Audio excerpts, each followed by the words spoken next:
I'd like to move forward a little bit from the introduction and say a bit about the early 80s, because the introduction that I spoke about earlier took place in the late 70s. But in the early 80s, I was lucky enough to be invited to look after and manage the deer population on an estate in Northumberland.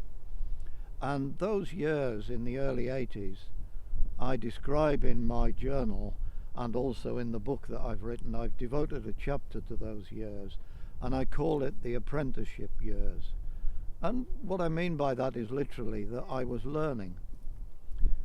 In those days, there were none of the current courses available where experienced and professional stalkers will train you and test your abilities and you will learn and pass exams. Those things had not yet been invented. And at that time, I was basically bumbling around on my own, learning as I went along.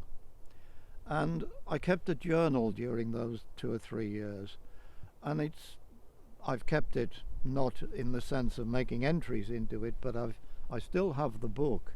And when I look back at it, there are certain times when it's completely cringe-worthy as to how little I knew and how much there was to learn.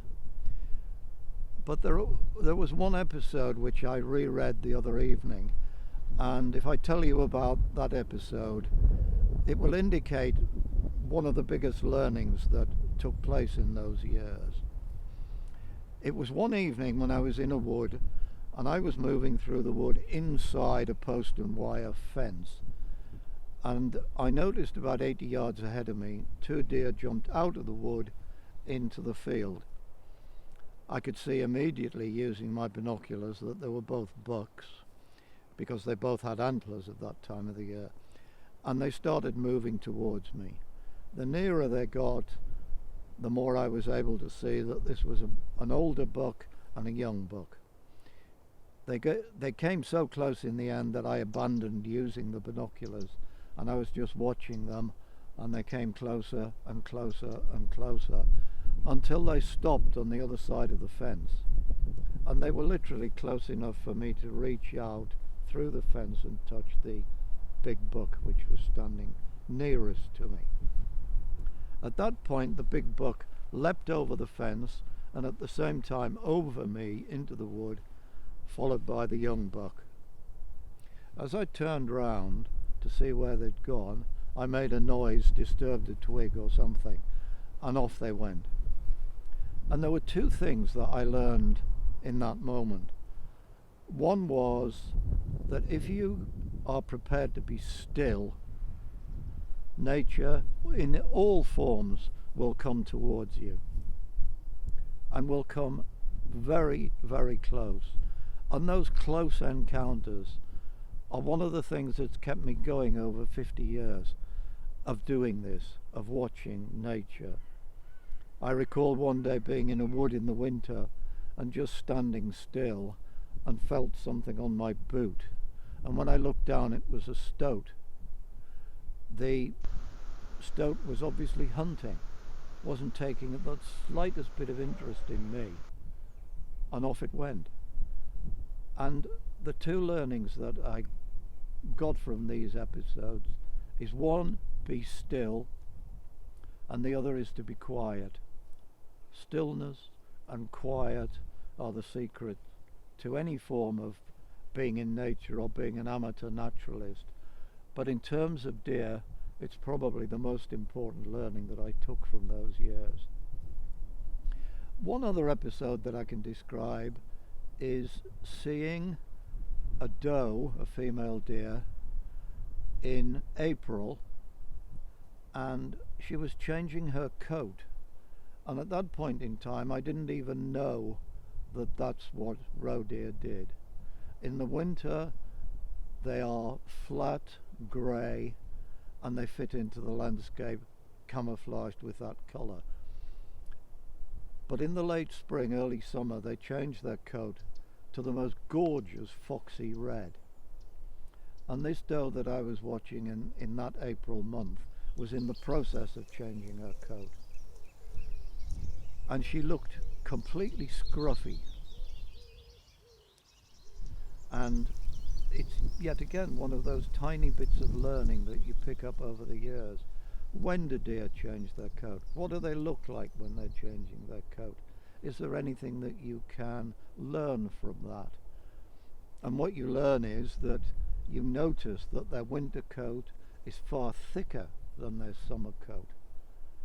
Obviously, it keeps them warmer. And these little bits of learning, if you're an experienced stalker or if you are an experienced nature watcher, you probably think I was terribly ignorant in my mid-30s. And that's probably true. I lived a desk existence most of the time, and I hadn't learned some of the basics. I remember an entry in this journal where I found an egg that had been eaten in April. It was about the size of a hen's egg, perhaps a bit smaller. I couldn't decide what sort of an egg it was. I thought it might be a pheasant egg. It's only recently, well, not recently, but it was many years later before I worked out the difference between a wood pigeon egg and a pheasant egg. Again, it's not surprising perhaps that at the end of the first year at Matfin, the entry I made in my journal is there anything that I've done this year that I've done correctly? I don't really care looking back. It was part of that learning process. And I'd like to think that learning process goes on even now when I'm in my mid-70s. I've just walked down a path this morning and seen some footprints which I cannot immediately identify. They're on a patch of land where I go 4 or 5 days a week, and I know there are roe deer there. These prints are 4 or 5 times the size of roe prints. I thought at first maybe they were cattle, but this piece of land is locked. There is no way anything can get onto it. And then I thought to myself, are these red deer prints? I have never seen a red deer on this patch of land, and I would not ever expect to see a red deer on this patch. But I'm going to go back and have a much better look at these footprints. I'm going to take some photographs. I'm going to take some of my friends who are stalkers, and I'm going to say, what do you make of this? And this is one of the fascinations of being involved with deer. Every time you go out, it is likely that you will learn something new.